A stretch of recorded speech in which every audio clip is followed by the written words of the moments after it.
Assalamualaikum warahmatullahi wabarakatuh. Apa kabarnya anak-anak? Semoga kalian dalam kondisi yang sehat.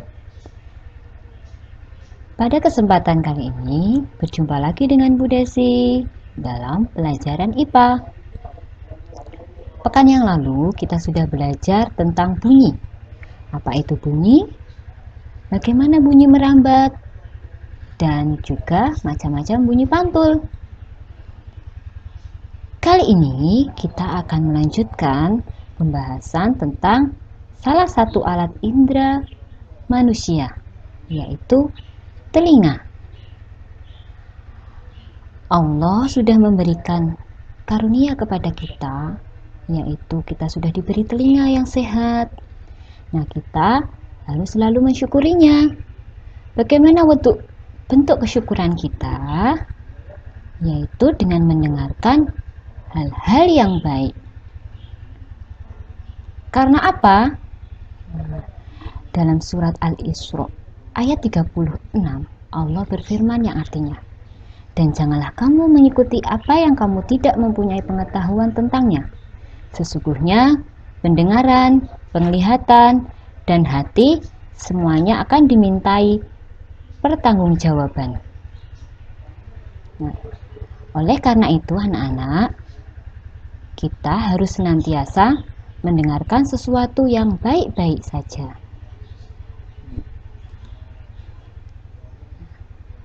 Telinga merupakan salah satu alat indera pendengaran. Telinga hanya dapat mendengar bunyi dengan frekuensi tertentu. Frekuensi bunyi yang dapat didengar manusia adalah 20-20.000 Hz, yang biasa disebut bunyi audiosonik. Apakah manusia dapat mendengar bunyi yang di bawah 20 atau lebih dari 20 Hz? Tidak. Tetapi ada makhluk yang bisa mendengarkan bunyi tersebut. Nah, kalian bisa mencari makhluk apa saja yang bisa mendengarkan bunyi di bawah 20 Hz atau di atas 20.000 Hz. Kemudian kita akan masuk pada bagian telinga. Bu Guru akan menjelaskan bagian-bagian telinga dan juga urutan proses mendengar pada manusia. Ada beberapa bagian telinga ya. Yang luar yang yang terlihat begitu, itu namanya daun telinga. Kemudian ada yang namanya lubang telinga. Dilanjutkan dengan gendang telinga. Kemudian setelah gendang telinga ada 3 tulang pendengaran, yaitu tulang martil, tulang landasan, dan tulang sanggurdi. Kemudian bagian nomor 6 ini dinamakan saluran Eustachius. Saluran ini yang menghubungkan telinga bagian tengah dengan tenggorokan.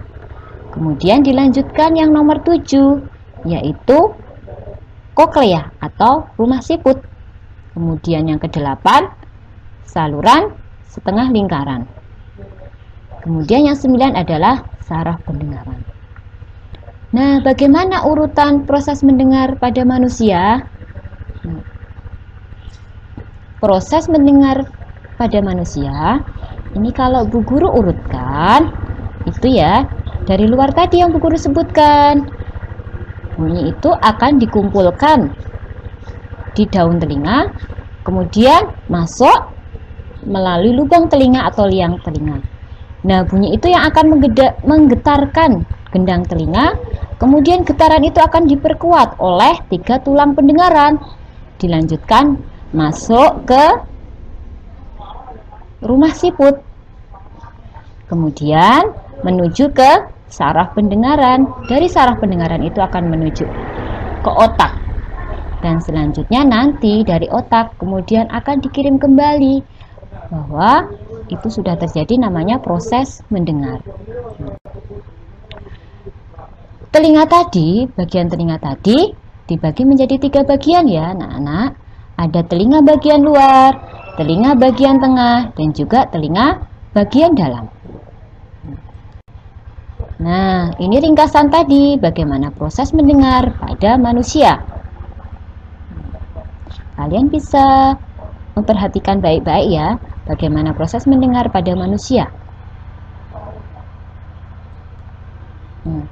Apa saja gangguan-gangguan pada telinga?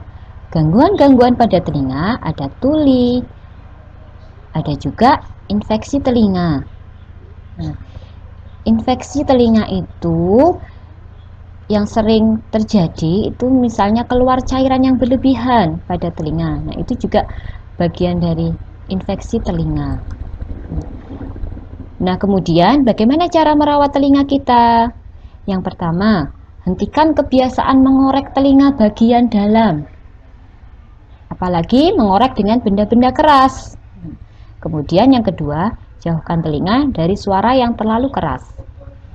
Yang ketiga, rutin kita memeriksakan telinga kita ke dokter. Jadi, pergi ke dokter itu tidak hanya ketika kita sakit, ketika kita dalam kondisi sehat pun kita juga bisa pergi ke dokter. Nah, itu ya anak-anak. Untuk itu kita harus senantiasa menjaga telinga kita agar telinga kita senantiasa sehat. Mungkin itu yang bisa Bu Guru sampaikan. Sekian dan terima kasih. Wassalamualaikum warahmatullahi wabarakatuh.